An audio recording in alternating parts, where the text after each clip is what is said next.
If you're a Star Wars fan and haven't been watching Season 3 of Star Wars Rebels so far, you are missing the hell out. Oh, and also, by the way, a little bit of a spoiler warning for these first 2 episodes.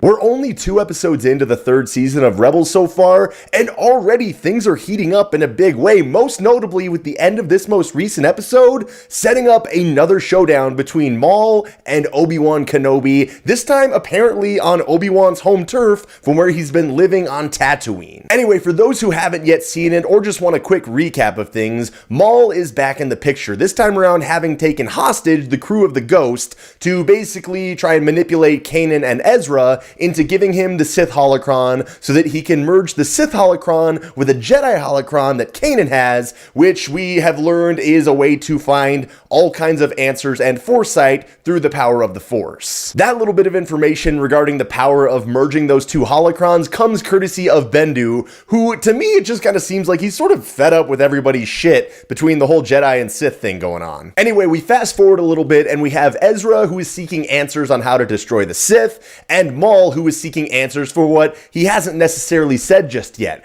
They merge the holocrons, and the power of the Force apparently engulfs the entire room in light, to which Ezra is looking deeper, trying to find his own answers, as is Maul trying to find his own answers, to which Maul eventually says, "I see him." Later on, he says he lives.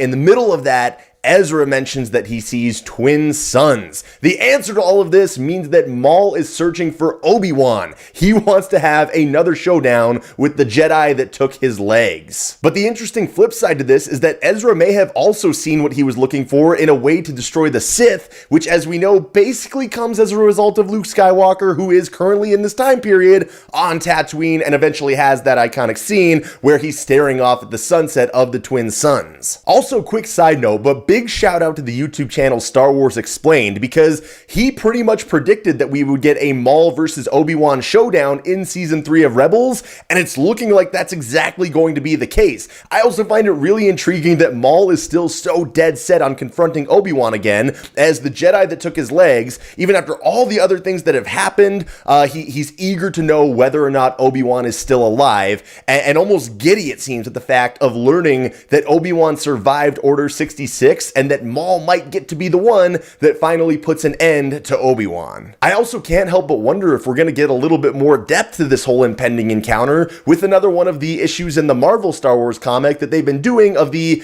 Tales from the Journals of Obi-Wan Kenobi. It would be really interesting to see kind of that crossover of characters meet up again in the comics to sort of expand the story beyond what they're just going to do within the TV show. But either way, I'm really intrigued at this storyline that's developing of Maul chasing down Obi-Wan, which part of me thinks might eventually lead to the likes of Kanan and Ezra also meeting Obi-Wan, because we know if Maul's trying to kill Obi-Wan, he's not successful in the end, but it makes you wonder where Obi-Wan's gonna fit in with the rest of the story arc of Season 3 of Rebels. Anyway, that's all I've got for today. I just wanted to touch on this exciting little bit of news from the 2nd episode of Season 3 of Rebels real quick. I am so curious to know what other people think about this entire encounter and anything else within the episode of sort of the expanded lore of Jedi and Sith holocrons. I think it's interesting the notion that this obviously doesn't happen with this Jedi holocron and a Sith holocron being merged together, because they're more often than not just trying to kill each other. But we have this rare instance of Maul, who is not necessarily a Sith anymore, but harnessing the power of the dark side, along with Ezra, who is still more light than dark, obviously, who is capable of opening a Jedi holocron. Therefore, they both get a little bit of clarity into the answers of everything they're looking for. So any thoughts you have on that, please leave it in the comments below. If you like this video, please click that like button. I always appreciate that. Subscribe if you want more updates on Star Wars Rebels Season 3, because I'm incredibly stoked on it and stoked to talk about it. But above all else, everybody, thanks so much for watching.